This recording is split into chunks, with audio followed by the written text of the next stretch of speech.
I know how frustrating and demoralising it is to lose out on the head of HR or HR director role that you really want, because the feedback after your interview is that you're not strategic enough and they're giving the role to someone else.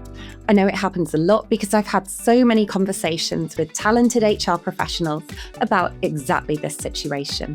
And I hate seeing how disappointed they are, especially when I know that they are strategic. They're just finding it hard to get this across well in the interview.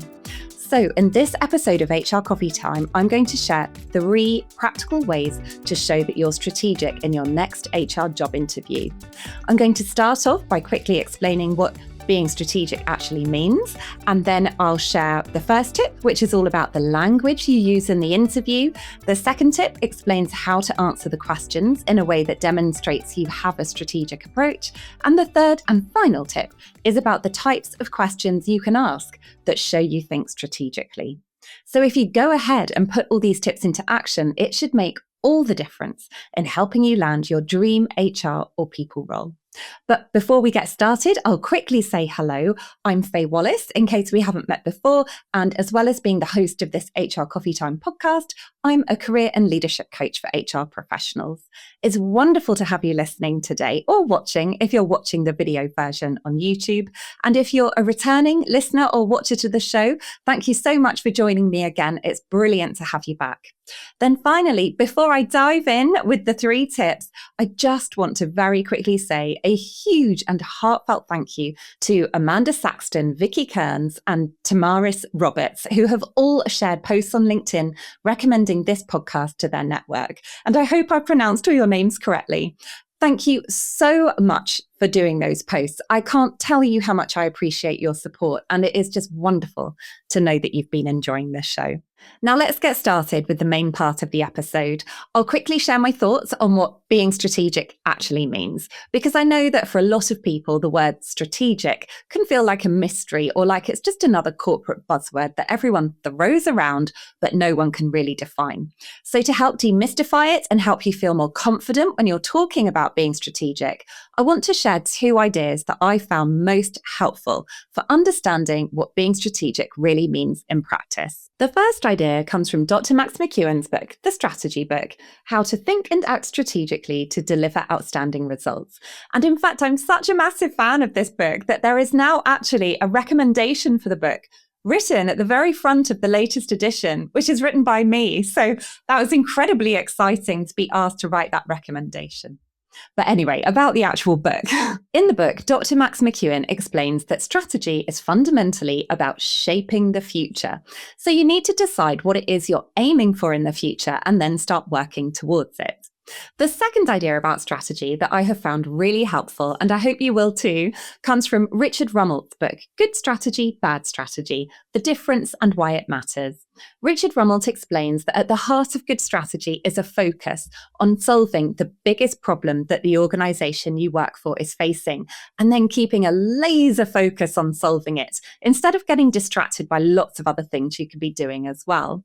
So when you combine these 2 ideas together, you have the perfect recipe for being strategic in HR. It's all about understanding the organisation you work in so you can identify which problem or problems need to be solved to help the organisation succeed, and then figuring out how the HR function can enable the organisation to overcome those challenges, and then create a plan to make it happen so that you're shaping the future. So now that we've looked at what being strategic means, let's get into the 3 ways you can prove you're strategic in your interview. The first way to prove you're strategic when you're being interviewed might sound almost too simple, but it really does make a difference. It's all about actually using the word strategic in your answers, because it isn't only HR professionals who are often a bit unsure about what being strategic really means and looks like. People across all functions of an organisation can be a bit unsure about this as well. They'll often have more of a sense or a feel of what being strategic actually looks like, rather than being able to easily explain it to you. So it actually helps to spell it out to them by using phrases like, I took a strategic approach to ... Or strategically, I decided to focus on this because. Or another option could be, from a strategic perspective, the priority was ... Then there's also, I developed a strategic plan that. This isn't about cramming the word strategic into every sentence. It's about making it easy for the person interviewing you to tick that box in their mind that says, yes, this person is being strategic and thinks in a strategic way. You're essentially doing the work for them. You're making it impossible for them to miss the fact that you approach your work strategically. Now we've looked at the language you can use, let's move on to the second way to prove you're strategic when you're in your interview. And this is through how you answer the interview questions. The biggest mistake that I see people make is simply listing their achievements without really explaining the strategic thinking behind them or the strategic impact that they had. They'll say things like, I introduced a new wellbeing initiative that was really popular, or I implemented a new HRIS system, or I arranged really effective sales training, and then they move on to the next thing. But what you actually need to do instead is spell out why you did what you did. And that why needs to be clearly linked to a business challenge. Then, once you've explained the why, you can explain how your work helped solve that business challenge. So, I'll give you a couple of examples of what this could actually look like to help bring this idea to life. Instead of saying, I introduced new wellbeing initiatives, you could say something like, I noticed we were losing experienced staff at a rate that was really hurting the organization's ability to be successful. People were stretched thin, and the quality of work was starting to slip. When I spoke with people who were leaving by conducting exit interviews, I realized that burnout kept coming up again and again. So I took a strategic approach and I worked with the leadership team to introduce some practical well-being support. Things like flexible working arrangements and making sure people actually took their holidays. We also introduced a meeting-free section in everyone's week where no one was allowed to book any meetings, so they actually had time to get on with their work. It was brilliant to see the impact that this all had. Within 6 months, we'd reduced our turnover by a third, which meant that the teams could actually focus on doing good work instead of constantly firefighting. So I hope you can see the difference there. You've gone from just stating what you did to providing a strategic narrative that shows you understood a business problem, you diagnosed the root cause, you designed a solution, and you delivered measurable business impact. Here's another example to help bring it to life as well. Instead of saying something like, I arranged training for the sales team that was really popular, you could say something like, we kept losing out on the biggest sales opportunities. We'd get really close and then the client would choose someone else. When I talked to the sales manager to try and figure out what was going on, we realized that our sales team were great at building relationships, but when it came to bigger sales with lots of different decision makers involved, they weren't sure how to handle this quite as well as they could be. So I organised some training to help with those more complicated sales situations. And a few months later, we started winning more of those bigger deals, which brought in more revenue for the business. This example again shows the interview panel that you don't just do HR activities for the sake of it, you're thinking strategically about how HR can solve real business problems. So now we've looked at the first two ways you can prove you're strategic in job interviews. Let's move on to the third and final way. This one is all about proving you're strategic through the questions you ask during the interview. Most candidates ask fairly standard questions. So there'll be things like, what does success look like in this role? Or what's the team structure? And while those are perfectly good questions, they don't necessarily demonstrate taking a strategic approach or having strategic thinking. Instead, you can ask questions that show you're already thinking about the organization's challenges and how HR or the people team can help to solve them. So here are some examples of questions that you could ask instead. Here's the first one. What are the top 3 priorities for the organization over the next 12 to 18 months?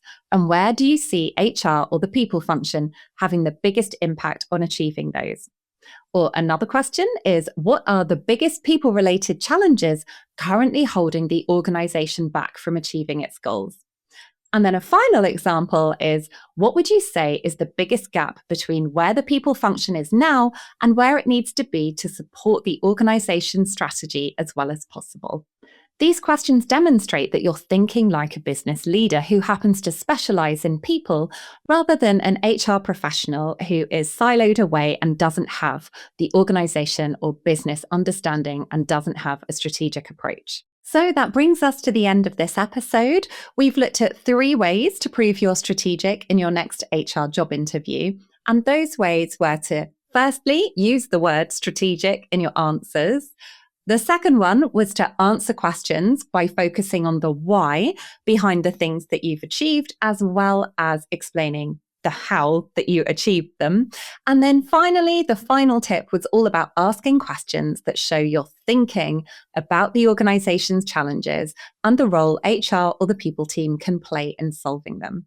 I really hope all these tips help you do a brilliant job of proving that you're strategic when you have your next head of HR or HR director interview, or of course, head of people or people director, depending on what name it is they're using for it. And if you've enjoyed this episode but would like to learn more about being strategic, I have a whole playlist of HR Coffee Time podcast episodes that cover this topic.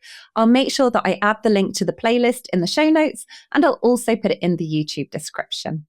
And if you want to have even more support around being strategic, this is one of the core things that we dive into in my Inspiring HR Leadership Program.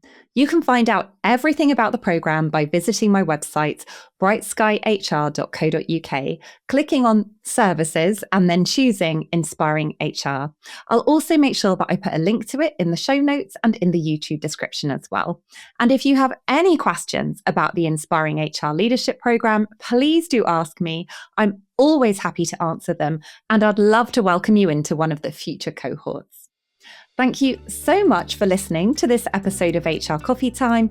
If you found it helpful, I would be incredibly grateful if you could either like the video on YouTube. It's so exciting if I get a like on there, where I'm still quite new to YouTube with this podcast. It would also be great though if you don't want to like it on there and you're not watching it on YouTube, if you could share it with a friend or recommend it on LinkedIn or rate and review it in the podcast app that you're listening to it in. All of those little things make such a big difference in helping the show to reach more people. And I would just love to help as many HR and people professionals as I possibly can through this free podcast. Thank you so much. And I'm looking forward to seeing you again in 2 weeks' time with the next episode.